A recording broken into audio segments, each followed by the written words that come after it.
Media से बातचीत करते हुए विधायक गोपीचंद पडलकर ने कांग्रेस नेता हर्षवर्धन सपकाल को आड़े हाथ लेते हुए कहा कि कांग्रेस का डीएनए ही बलात्कार है।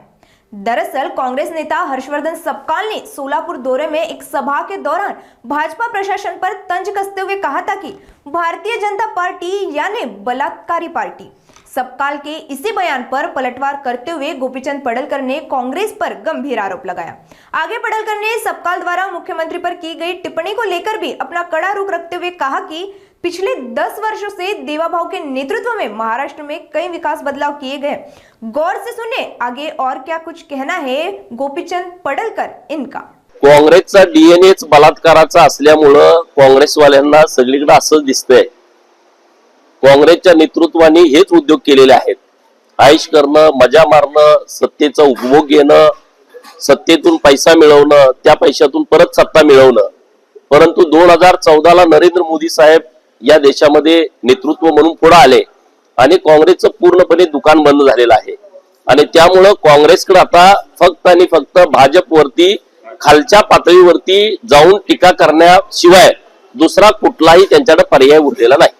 खरं तर त्यांनी मुख्यमंत्र्यांवर सुद्धा आहेत, कारण की वेगळा विदर्भ झाल्याशिवाय मी लग्न करणार नाही। मात्र त्यांनी लग्न केलं, त्यांना मुलगी झाली, त्यासोबतच अजितदादासोबत चक्की पिसिंग म्हटलेलं होतं आणि आता ते सत्तेत सहभागी झालेले आहेत। अशा पद्धतीने गजनी आणि चुमू त्यांनी मुख्यमंत्र्यांना म्हटले। बघा, काँग्रेसवाल्यांनी स्वतःला आरशात पाहायला पाहिजे। पहिल्यांदा या महाराष्ट्रामध्ये सर्वात जास्त वेळा मुख्यमंत्री काँग्रेसचा राहिलाय आणि त्या मुख्यमंत्री पदाच्या कार्यकाळामध्ये तुम्हाला या महाराष्ट्रामध्ये कुठलंही विकासाचं काम करता आलं नाही।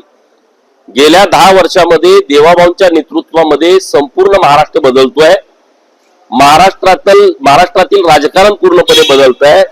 गावगाड्यातल्या सर्वसामान्य लोकांनी, बहुजनांनी देवाभाऊंना या राज्याचं नेता म्हणून स्वीकारलंय, त्यांच्या पाठीमागे पाठबळ उभा केलाय। जनतेने 2014 ला, 2019 ला आणि 2024 ला देवाभाऊंच्या नेतृत्वामध्ये 100 पेक्षा जास्त आमदार निवडून दिलेले आहेत। पहिल्यांदा 122 असतील, 19 ला 105 असतील, नंतर आता 133-37 पर्यंतचे आमदार निवडून दिले असतील।